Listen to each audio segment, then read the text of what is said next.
एक गण है नंदी, एक गण है श्रृंगी वो भृंगी। पार्वती जी और शंकर जी दोनों पास में बैठे थे और वो भृंगी श्रृंगी शिव जी की परिक्रमा कर रहा था, तो पार्वती जी बीच में अड़ रही थी। तो पार्वती जी से हाथ जोड़ के बोले कि थोड़ा खसक जा।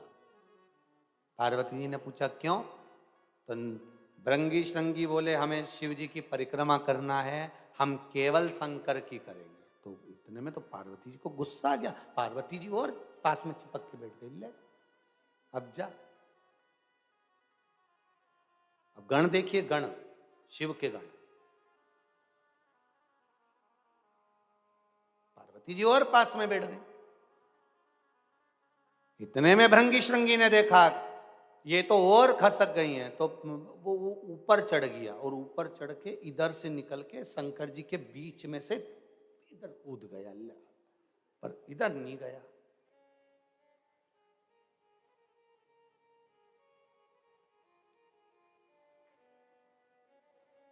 इतने में पार्वती जी को क्रोध आ गया। मैं तुझे श्राप देती हूं कि तेरे शरीर में जो मांस है, रक्त है, ये एक माता का दिया हुआ होता है। जा तू उससे छिन्न हो जा। उसका शरीर हड्डी का ढांचा बन गया, हड्डी का ढांचा। केवल मुख था, बाकी का पूरा शरीर में हड्डी हड्डी दिख रही थी, केवल कंकाल। शंकर भगवान को क्रोध आया, शिव बाबा उठकर खड़े हो गए। पार्वती तुमने क्या कर दिया? मेरे गण को तुमने श्राप दे दिया। पार्वती जी कहती हैं इसने मेरा अपमान करा है।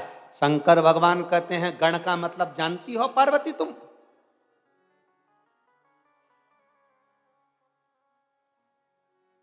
किसी देवता के पास में तुमने सुना कि उस देवता के पास में इतने गण हैं? ब्रह्मा जी के पास इतने गण हैं, भगवान विष्णु के पास इतने गण हैं, किसी के मुख से सुना? अगर तुमने सुना होगा पार्वती, तो एक बात सुनी होगी कि शंकर के पास में इतने गण हैं। उस गण का मतलब तुम जानती हो? शंकर खुद अपने संवाद में, शिव अपने संवाद में स्वयं कह रहे, तुम गण का मतलब जानती हो पार्वती? पार्वती जी की आंख में जल बह रहा है, नैनों से नीर बह रहा है माता पार्वती के। तुम जानती नहीं हो पार्वती गण का मतलब? जो मेरी निंदा ना सुन सके, मेरे सिवाय कहीं ना जाए, भटके ना, और तुमने उसको श्राप दे दिया।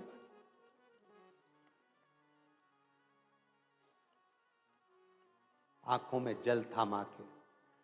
शिव ने जैसे ही माता पार्वती को शब्द कहना प्रारंभ करे, शंकर भगवान के गण वही भृंगी श्रृंगी सामने हाथ जोड़कर खड़े हो गए। प्रभु माता से कुछ नहीं कहोगे?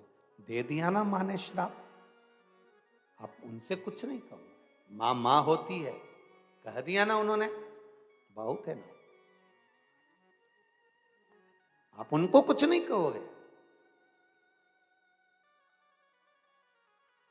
भगवान शंकर के जो भक्त होते हैं, शिव के जो गण होते हैं, शंकर भगवान का भजन करने वाले जो होते हैं, किसी देवी की, किसी देवता की या किसी भी देव की कभी भी अपमान नहीं करते, कभी नहीं करेंगे।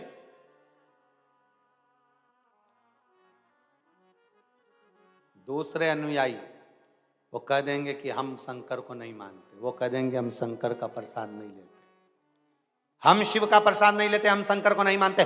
दूसरे लोग कह देंगे, पर शंकर का जो भगत होता है वो कभी नहीं कहेगा कि हम राम मंदिर नहीं जाते, कि हम कृष्ण मंदिर नहीं जाते, कि हम नारायण के मंदिर नहीं जाते, कि हम देवी के मंदिर नहीं जाते, कि हम दत्त के मंदिर नहीं जाते। वो कहते हैं कि हमारी शिव के अंतर्गत हमारे शंकर को सब स्वीकार है, मेरा शंकर को सब स्वीकार है, मेरा शिव किसी की निंदा करना नहीं सिखाता, मेरा शंकर कभी किसी की बुराई करना नहीं सिखाता, मेरा शंकर तो मौन रहकर भगवान राम की भक्ति में शिव डूबा रहता है, उस तरह से मुझे भक्ति करना सिखाता है।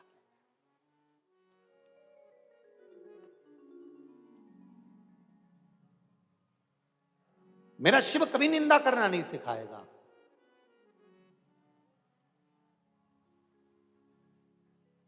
शंकर की कथा में आप इतने सालों से कथा सुन रहे हो, यूट्यूब पे भी कथा डली हुई है, इतनी कथा यूट्यूब पे डली हुई है, आप निकाल कर सुनना एक एक कथा को। किसी कथा में इस व्यासपीठ से कभी कहा कि इस देवता को मत मानो, कि इस मंदिर में मत जाना। इस व्यासपीठ से शिव महापुराण की कथा कहती है कि जो शंकर का भगत होता है, शंकर का जो गण होता है, शिव का उपासक जो होता है, उसको कभी मना मत करो कि आप यहां मत जाओ। आप तो जाओ राम के दरवाजे, कृष्ण के दरवाजे, भवानी के दरवाजे, दत्त के दरवाजे, तुम्हारी मर्जी पड़े, देवता के द्वार पर जाओ, मना नहीं। पर अपने हिंदू धर्म को छोड़कर दूसरे धर्म की ओर मत जाना।